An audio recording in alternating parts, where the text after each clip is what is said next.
I'll start by asking you to say a little bit more about why unknowing has been so important to you as a researcher and a scholar and a thinker. So, from an environmental standpoint, I think unknowing is so important because it's a paradigm that's very different from mastery. So if you think about the predominant ways that Western culture has acted toward nature and also thought about nature, and has also been driven by these kind of binaries of nature, culture, and then, of course, those get gendered and racialized. And so there's always this kind of hierarchy. And part of that is about this subject-object divide in which knowledge is all about mastering the object, whether that object, so to speak, is human or animal or mineral or whatever it is. And so how can we know the world or know each other or know anything in a way that isn't about extractivism or domination or mastery, but about a kind of interconnected being? Just to kind of build on that, this is what struck me as quite remarkable about your, by now, early book, Undomesticated Ground, Recasting Nature in Feminist Space, because in fact, you point out there the ways in which, to quote you, that even though nature has been a site of such radical possibility for women writers and thinkers and doers, nonetheless, feminist theory distances women from nature. So can you talk a little bit about how you came to that book and what kind of discoveries you made there? So when I did my graduate degree, and I studied a lot of theory, a lot of feminist theory, and then cultural studies. And at that point, especially in gender theory, there was this effort to root out all essentialisms, which makes sense because I'm against essentialisms too. But in order to sort of root out all essentialisms, we were not allowed to really even use the word nature or even turn toward anything having to do with the environment, partly also because a lot of the ecofeminists at the time were quite essentialist. And so what I found in Undomesticated Ground is that in various historical periods, different feminist theorists, writers, and activists had to figure out ways to contest a notion of nature that was detrimental to them. Actually, it's nature, so to speak, that is this ever-changing, mobile site of possibilities. An indeterminacy. Indeterminacy both with gender and with sexuality, that it's a ground of indeterminacy and it's always changing. It's not, and it's culture. That is where rigid gender binaries are happening. And so it was interesting to me that with that whole moment of anti-essentialist feminism, which was a very important moment, but still it did not allow for the kind of deep transformation of the very notion of nature as not determining and not static, but instead another realm of fluidity and change that could be used with feminism. What I noticed, and maybe I'm mischaracterizing this, I also kind of really loved how in bodily natures, you kind of blow open feminist thinking about the body, which for all its emphasis on the body, really continues to read it in certain quite narrow ways. So I want you to say a little bit more about your rethinking of the body. And then I also see that book as simultaneously using the body to also rethink new materialism and some of its gaps. I reflected on my own methodology there, and I thought, I need a new methodology that would somehow allow for both the incisive cultural critiques of social constructionism and some recognition of the way that material realities have agency and force and activity and significance and are doing things. It's not, your body does things that you don't want it to do or didn't expect it to do. The other creatures, nature, the environment, all of those things kind of act back or push back or have their own ways of being. My central idea of transcorporeality is that it is, instead of thinking of our bodies as enclosed, and then our minds are sort of mastering our material bodies, which we have no real access to, and they're enclosed. Instead of that, I think that we have to think of our bodies as completely interconnected with the substances and flows of the world. And that's the kind of new materialism of the body there. And so that means that environmentalism can never just be optional or external, because it's already in your body. So we're all walking around with all of these chemicals in our body. They're affecting our minds. Whether or not we get diseases, they're there, and we are coterminous with the rest of the world in a material way. And so just thinking about, like, what does it mean to think about say ethics or politics in that kind of way, from that starting point of transcorporeality. I wrote Bodily Natures before the concept of the Anthropocene was all over the place. But now I think about transcorporeality and the theory of new materialist and feminist materialist bodies that I put forth as thinking about the fact that our bodies are the Anthropocene. So instead of thinking, oh, there's a human who's over here, and he did all of these things to the planet, but he's like safely up there. Instead, we are already part of the Anthropocene just because of the chemicals that are within us. But you could also look at artificial lighting. You could look at all kinds of things that have shaped us. We're never going to get to like the pure natural body. And of course, that purity has been, used forever against peoples of color. And obviously, gender-wise, the proclamation that there are only two genders, and that's another version of the pure body as this binary, and pure and also just completely encompassed, and you can't change it, very anti-trans, obviously, anti-non-binary. And those models of purity are extremely conservative, extremely dangerous. They demonize people with disabilities. They can be used against so many different groups of people and have been. I wanted to turn to your more recent work in.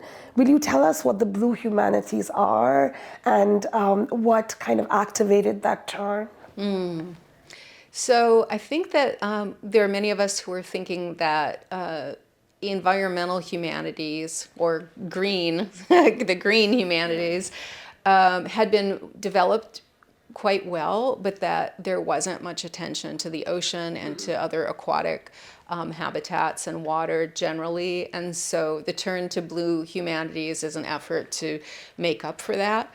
The largest biome on the planet is the pelagic or deep sea. So, and I'm a scuba diver, and I love scuba diving and snorkeling, and so I've always been interested in the ocean. So I was really happy to do that. I think what's distinctive about my work, perhaps, there's other people too doing this, but the combination of both feminist science studies approaches and feminist posthumanist approaches, and also some indigenous and Black studies and like anti-colonial approaches there, but also just a big emphasis on science, because I think that environmental studies needs to engage with science for obvious reasons. Science has the disclosures of what is happening in the environment, and it's just I think that that's really important. So it's a book of the Abyss Stares Back Encounters with Deep Sea Life, gives almost 100 years of scientific history of the deep sea exploration. So. But I also loved how that book engages an aspect of your work that I've seen elsewhere too, which is like you're really invested in kind of the encounter as mobilizing, right? Like moments of encounter entail not only unknowing, which I find to be such a powerful concept ethically, but also of like, you know, wonder or disarmament, you know, like you're sort of disarmed. And to go back to the early point you made about like trying to contest mastery, I feel like this book really relies on other modes of representation for that which cannot be known. And so I want you to say a bit more about why art and artists and performers have been so important to your archives. I was on my computer at some point and these images of newly discovered deep sea creatures came up, and there they were on my computer, like right there. And I thought, how weird is it that there's this glowing, gorgeous image of this creature who is, you know, how many thousands of miles away somewhere that I can't even fathom. So you have that sense of immediate encounter, a sense of intimacy that I think makes a real connection of concern, because you kind of get seduced or lured in by the beauty of the creature and how strange it is. Art has such an immediate impact, and I think especially now when everything seems to move so fast with digital cultures, and it's so hard for most people to read, we're discovering, right, that the art is just right there, and it asks you to have some kind of connection, some kind of a response. And so I think that it's long been really important for environmental movements, but for the deep sea, since we can't have, like, you can't have a companion species relationship with a Dumbo octopus at the bottom of the sea. You can't, like, you don't live there. So I think that aesthetic encounter is really important, because we're not going to have actual relationships with these creatures. Looking ahead, where do you think your work is headed next? I know you just finished this book, so. Yes, actually, I'm already embarking on another ocean book. So I'm going to look at ocean acidification and the representational challenges of getting people concerned about something that is actually a slight shift in alkalinity, which like how do you get anybody interested in a slight shift in alkalinity? But actually ocean acidification is potentially a huge problem, and the thing that really interests me about it in the science is that for all the different taxa, it has really different effects. So for some creatures, their shells are dissolving, or they can't build shells. For other creatures, it affects their mating, or their ability to reproduce, or their ability to find food.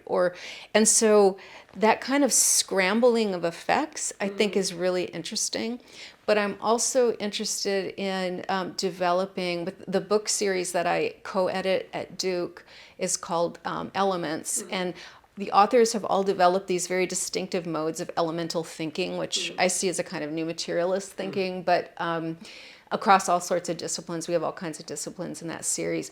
But like, how do you think about ocean ecologies from these standpoints of elemental thinking, where you're thinking with these kind of, in this case, a kind of chemical agency of alkalinity, and then life forms, and then how are we conceiving of all of that?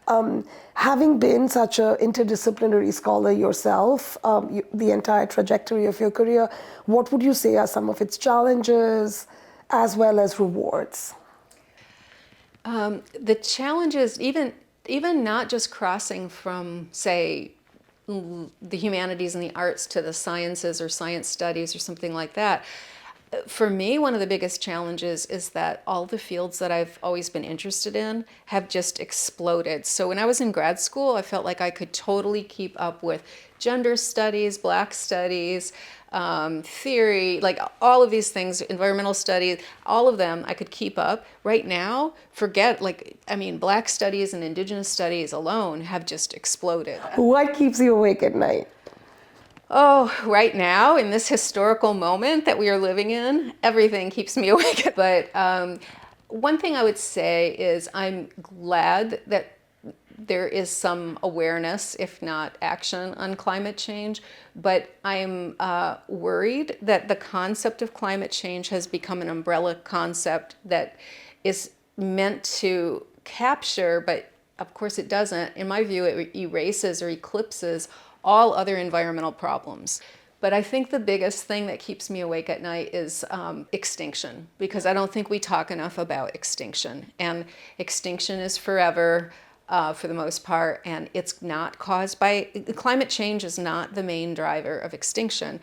Habitat destruction is the biggest driver. And I'm very concerned about ocean ecologies. I think they could easily, I mean, the scientists say this, they could easily tip over into collapse. And as Sylvia Earle and other scientists talk about, our every third breath comes from the ocean. So it's the plankton in the ocean that's creating the oxygen. So what will we do without our third breath? What gives you hope? Well, to switch to gender, I would say the other thing that obviously really disturbs me is all of the threats to reproductive freedom, and then the transphobia and the backlash against trans and non-binary people, and the reimposition of really traditional gender roles, super traditional gender roles. And what gives me hope is the fact that seemingly almost out of nowhere and so quickly, these transgender and non-binary communities and movements and identities just like there they are, they happen. And these people who are inhabiting these positions are so brave and are doing just such important work in the culture. But so the young activists really give me hope. And the old activists too, for that matter. The ones who are out there with their canes and can barely walk and they're still out at the protests, you know.